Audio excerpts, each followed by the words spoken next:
What's up mga kamams and mga kapaps, and welcome once again to another new tutorial, which is activation of new Deped Microsoft 365 na galing of course to our Department of Education. Kasi nga 'di ba, de-deactivate na or mawawala na yung subscription natin sa kay Google, no? Kay Gmail, kay Drive, no, and other features of that. And magiging or we will focus na on the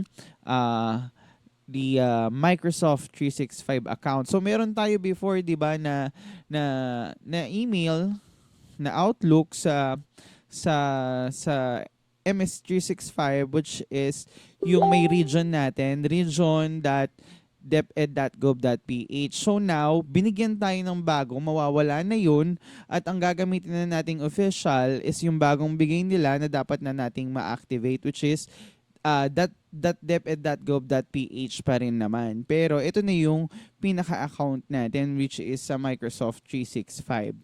And Outlook na ang gagamitin natin sa mga business transaction natin sa ating work sa DepEd. Hindi na po Gmail, okay?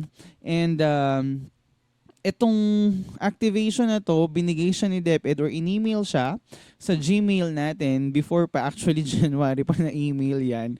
Ngayon ko lang siya i-activate. So, mangyayari, tulad nung nagawa nga natin sa previous na migration, sa dati ko siyang na-migrate, which is yung sa NCR2, which is dapat ma-migrate ko siya dito sa bago nating account kasi alam ko mawawala rin yung may region natin, yung sa NCR or kung anumang region natin, .deped.gov.ph.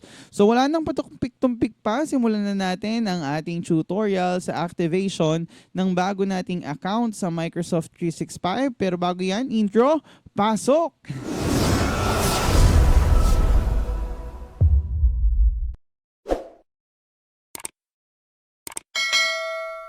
At eto na nga po, no? So, ito yung in-email sa atin ni DepEd regarding the activation of our DepEd Microsoft 365 account, at nilalaman dyan yung portal or link kung saan natin siya i-activate, and of course, the new username or email that we have, and of course the temporary password na papalitan natin kaagad once na makalogin na tayo or makapasok doon sa portal. So click lang natin yung link and mariredirect na tayo dyan, and we are going to sign in. So I'm going to use another account syempre para ma-activate natin siya. So ikakopy ko lang yung username natin. Ayan. And then ipipaste ko lang dito. And I will click next. Ayan. And then for the password, copy lang natin yung temporary password. Ayan. At i-paste natin doon for us to log in. Ayan. Then just click sign in or enter to sign in. Ayan. So dito, papalitan na natin yung current or temporary password to the new password that we want to. Okay? So itatype lang natin yung new password na gusto natin na ipapalit natin doon sa ating previous or temporary password para authentic at tayo lamang ay ang may alam. Okay, and then confirmation. To confirm the new password, i-retype lang natin siya and just click sign in. Ayan. Click lang natin ang sign in at ma-activate na. Ayan, more information required. Bago dito pala para maging safe, no, yung ating email or account. So pwede natin siyang i-verify. So i-click lang natin yung bago natin, yung Clip Harold. Or rather, yung new email na inactivate natin. Ayan. So, dito makikita nyo yung iba't ibang paraan para hindi ma-lose or mawala yung account natin. So, mabe-verify pa rin ni Microsoft na tayo yung may-ari nun by setting up our phone number. Tulad niyan. Let's just enter our country code, which is Philippines, or +63, and of course our number. So dito itatype ko yung number ko And then I will click text me. So may magte-text sa akin at ilalagay ko yung verification code. So hintay lang natin mag-send sa mobile natin, no, or sa ating SIM or number yung verification code. Then darating yun at ito yung nakuha na nga natin yung verification code. And just click verify once na makuha natin. At makikita nyo dyan, may check na. Ibig sabihin, verified na yung ating mobile number. And then next, we have the email address. So just type your email address. So wag natin ita-type dito yung business address natin na like yung may region tsaka yung Gmail natin as much as possible, or rather we have to write or to put our personal email, no, para sa ating authentication. Ayan, so I type here my personal email and then click email me para mag-send sa akin ng verification code.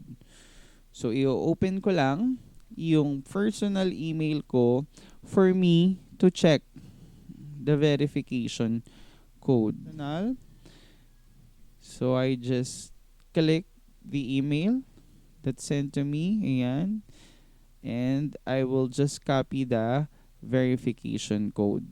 Okay, copy and paste the verification code. And just click verify. Ayun. And for the last one, ito naman yung mga security questions. So may mga default questions dito. Magbibigay tayo ng 3. And then we are just going to write our answers on the different questions that we chose.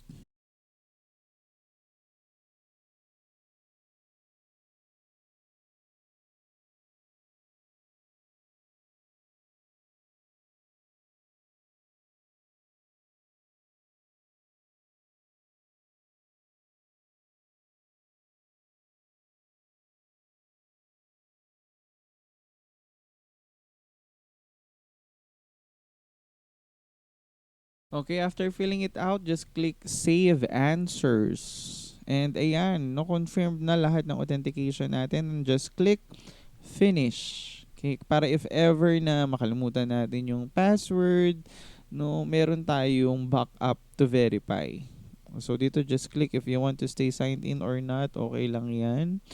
So depende yan sa gusto nyo sa browser nyo. And voila! Eto na siya, no? Welcome to Microsoft 365 and we're glad you are here. So this is just a quick tour, no? Papakita lang sa atin yung layout, no? Or itutour niya tayo dito sa interface ni Microsoft 365. So ayan, as you can see, ayan, some ways to get started. Ayan, we have find more apps with that kind of icon, yung siyam na bilog. Okay, and then we have here the different applications where to open or to create one. Then managing your content or the folder itself. Alam ko naman na you are already familiar with that. Okay.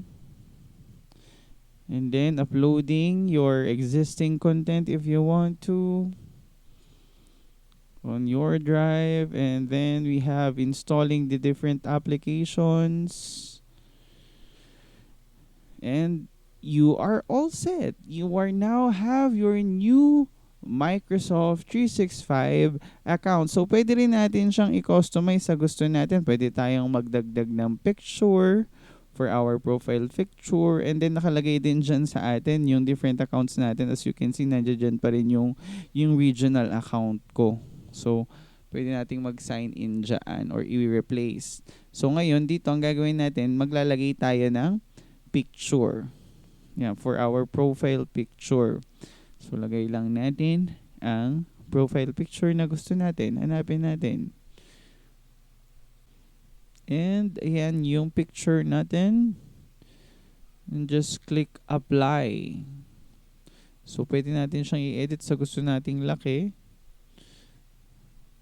Diyan, click apply para ma-save ang ating profile picture and click done. Ayan, meron na tayong picture sa ating Microsoft account. And also, pwede rin nating palitan yung themes na kung ano yung gusto natin or nababagay sa ating personality. So, pili lang tayo dyan ng gusto natin.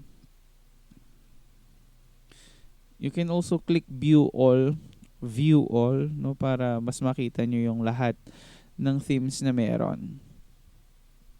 Ayan. So, marami siya, no? So, pili lang tayo ng gusto natin.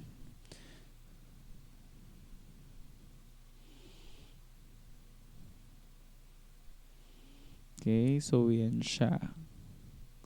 Marami kang pwedeng pagpilian. And for me, okay na yan. Okay, so dyan pwede nating i-dark mode kung gusto natin. Ayan. So we can also change password, etc. on the settings that we have. And again, that's it. A quick tour and also how to activate our new Microsoft 365 account. So that's all for now. Bye everyone, and I will see you in our next tutorial. Bye-bye mga kamams and mga kapaps!